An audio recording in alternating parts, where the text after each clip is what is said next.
Você já sabe que árvores são muito importantes para a nossa vida aqui no mundo real. E hoje eu vim falar para você que existem árvores também muito importantes na computação, no mundo digital. Então depois de ver esse vídeo, você vai passar a enxergar árvores por quase todos os lugares. Fala pessoal, eu sou o Alisson e esse é o canal Programação Dinâmica. A gente tem falado bastante sobre árvores lá na série sobre estrutura de dados, mais especificamente sobre as árvores binárias, que é o foco do nosso estudo naquele caso. Hoje eu venho falar de árvores de uma maneira mais geral para que você perceba que várias das ideias e conceitos que nós pensamos e interagimos no dia a dia podem ser modelados como árvores. Pense, por exemplo, na estrutura de diretórios, nas pastas e arquivos que você tem no seu computador. Talvez você já tenha escutado a palavra raiz dentro desse contexto. De repente alguém falou, vai lá e salva na raiz do pendrive, coloca isso aqui na raiz daquela pasta. Pois é, raiz é realmente um termo que se refere à raiz da árvore. Você pensar numa pasta, num diretório, como a raiz de uma estrutura de dados chamada árvore. Dentro de uma pasta você pode colocar outras pastas, subárvores, ou arquivos, que seriam as folhas. Esse exemplo da estrutura de diretórios é interessante porque ele traz não só essa ideia de pensar nas pastas e diretórios como uma estrutura de árvore, mas ele também tem a ideia do armazenamento, de realmente como aqueles arquivos estão sendo armazenados no disco, seja ele um HD ou um SSD. Então, no disco, geralmente se utiliza uma estrutura de dados chamada árvore B, ou alguma modificação dessa árvore B, para que você possa armazenar os dados. Um outro exemplo interessante que a gente pode observar aplicações de árvores são as interfaces gráficas. Então pensa, por exemplo, em uma página da internet. Uma página da internet, ela reflete a estrutura de uma linguagem de marcação chamada HTML. E se você parar para analisar bem a estrutura do HTML, você vai ver que ela é uma árvore. Então você tem a tag, a marcação HTML lá como a raiz dessa árvore, e logo abaixo você vai colocando outras tags descendo o nível da árvore, colocando subárvores ali, filhos, até chegar numa folha que é alguma marcação que não tem mais nenhuma marcação dentro. Então você tem a raiz HTML, aí embaixo você tem a tag head, a tag body, dentro do body você vai botando p, enfim, outras coisas, parágrafos, divisões, outras tags que não deixam de ser nós de uma árvore que representa a sua interface gráfica. E isso não acontece só na web não, você pode pensar, por exemplo, num aplicativo que você utiliza aí no seu celular, a interface gráfica desse aplicativo, os elementos visuais que você observa ali, eles podem ser modelados na forma de uma árvore. Se você acabou de chegar no canal, sinta-se em casa. Aqui, além de ser um espaço de ensino de programação, é também um espaço de informação e entretenimento sobre tecnologia.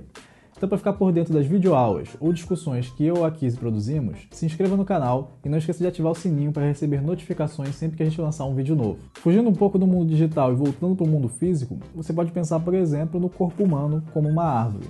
Então você tem a cabeça, pode observar a cabeça como uma raiz, e aí vem então tronco e os membros. E você pode refinar essa árvore ainda mais, Você pode, por exemplo, articular os braços, colocar os dedos, enfim. Você vai ramificando e tornando essa árvore mais refinada, mas não deixa de ser uma árvore. Repara que uma pessoa pode ser modelada como uma árvore, mas se você tiver, por exemplo, duas pessoas, deixou de ser uma árvore e passou a ser uma floresta.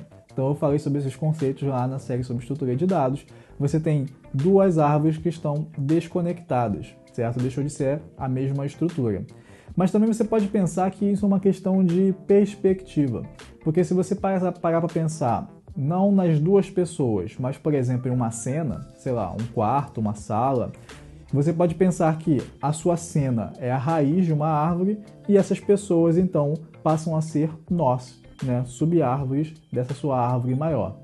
Brincar com essa questão de perspectiva, aliás, pode ser muito interessante. Pensa, por exemplo, no planeta Terra.